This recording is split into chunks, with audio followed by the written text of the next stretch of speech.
What the heck is going on in the Tampa Bay real estate market? Hey, it's Sean Reddy, Keller Williams Reddy Group. Each and every month, we take a deep dive into 9 key metrics of the real estate market to let you know what we're seeing in the trends. Is it moving towards buyer's market territory, seller's market territory, or is it somewhere stuck in between? And we do this with a little color coding. We're going to look at month over month and year over year stats. We're going to look at some graphs for my visual people and really break it down. So let's get right in. So the 9 metrics we look at: average and median days on market. How long are homes taking to sell? The ones that went under contract in any given month.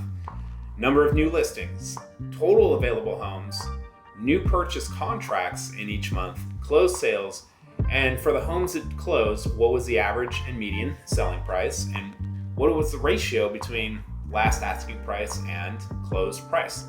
So let's dive in. First, like I said, we got some color coding here. And the deal is, if it's red, that trend is moving towards buyer's market territory. If it's green, it's moving towards seller's market territory. And you're probably looking at this saying, holy smokes, that's a lot of green in what mainstream media pitches as all doom and gloom. And again, we'll break this out a little bit more. So this is month over month, and we'll move to year over year after this. Let's look at some of the biggest movers. Time on market increased significantly between April and May.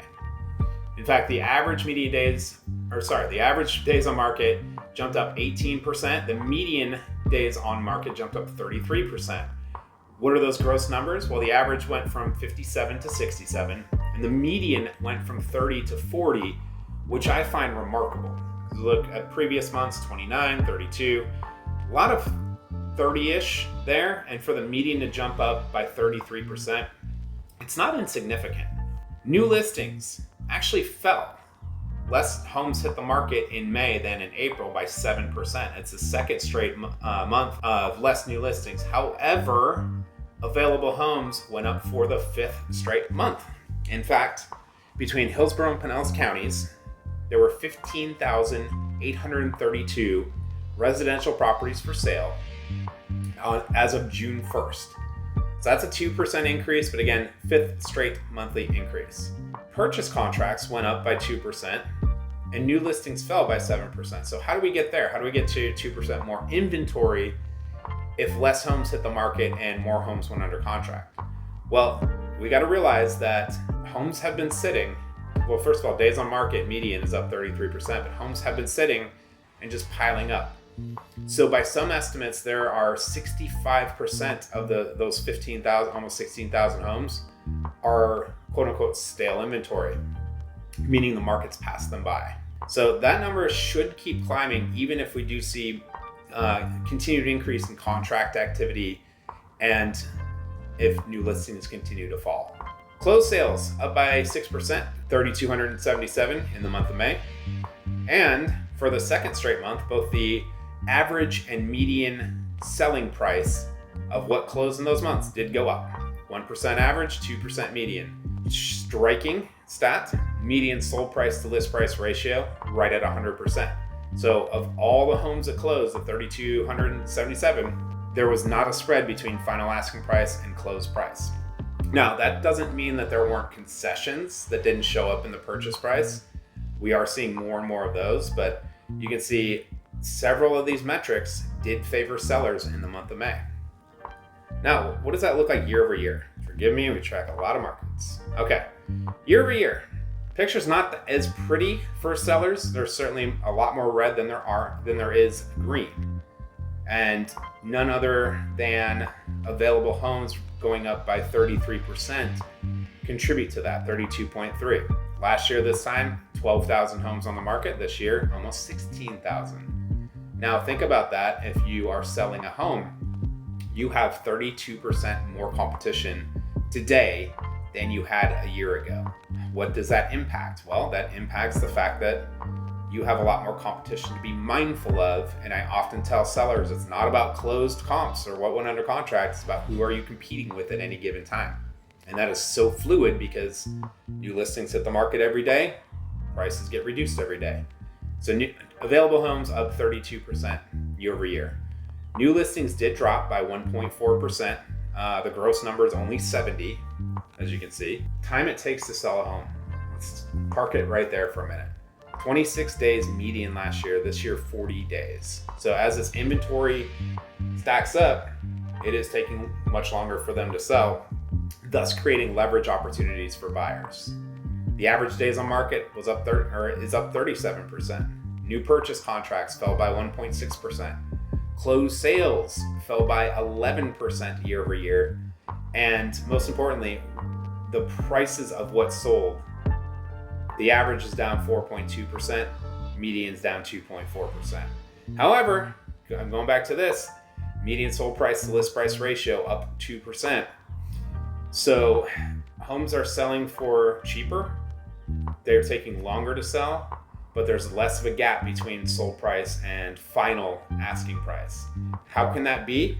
Well, my suspicion is that sellers are getting more savvy as it comes to pricing their home, and buyers do recognize when there's a good deal out there.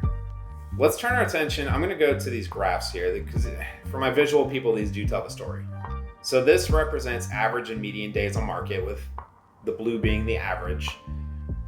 And this time horizon is nearly 3 years. So, I mean, there's not any, yes, it's an upward trajectory, and yes, there was a huge outlier in October of last year. We all know what's going on then. Yet, it doesn't take that much longer to sell a home just today than it did even 2 years ago. Yes, it takes longer, but it's not huge difference. One of my favorite graphs here. Okay, so I'm going to start from the bottom up. The yellow represents purchase contracts. How many purchase contracts were in any given month? And you can see generally that's pretty flat, fairly flat over the last 3 years. I mean, yes, the numbers, like if we look at today, 3640 versus maybe when this peaked out in March of 2023 at 4410. Yes, that's a significant difference, but it's not like there are, and yes, there's a bottom in October of last year during back-to-back hurricanes, but it's not a huge significant difference. So homes are still going under contract. The blue represents new listings. I mean, yes, we were talking numbers in the 5,400 these last few months, and it did go down to 5,028 last month. But it's not all that different than same time last year when we were looking at 5,000 plus homes hitting the market. But the real story is the red. The red represents available homes at the start of each of these months. And that number has been climbing. So if you're a seller out there, you have to be cognizant of that. Specifically, who are you competing against? Closed sales. Ups and downs here. That's never going to change, by the way. There's always peaks and valleys throughout the year. But closed sales, I mean, the trajectory overall, like if you take out the peaks and valleys, pretty consistent. This represents average and median price. This is where most sellers most homeowners want to know. Now, the average, definitely some fluctuations. The median, that's about as flat as it gets. Median price last month, 400. I go back to when we started making these back in August of 2022, 385, 385, 389. I mean, yeah, peaked out in the 410 neighborhood, 412 over here. But man, is that now, 3 years worth of pretty flat median price. Median sold price to list price, I mean, it's all over the map, as expected to be. Yet, happy to see 100 again if you're a seller.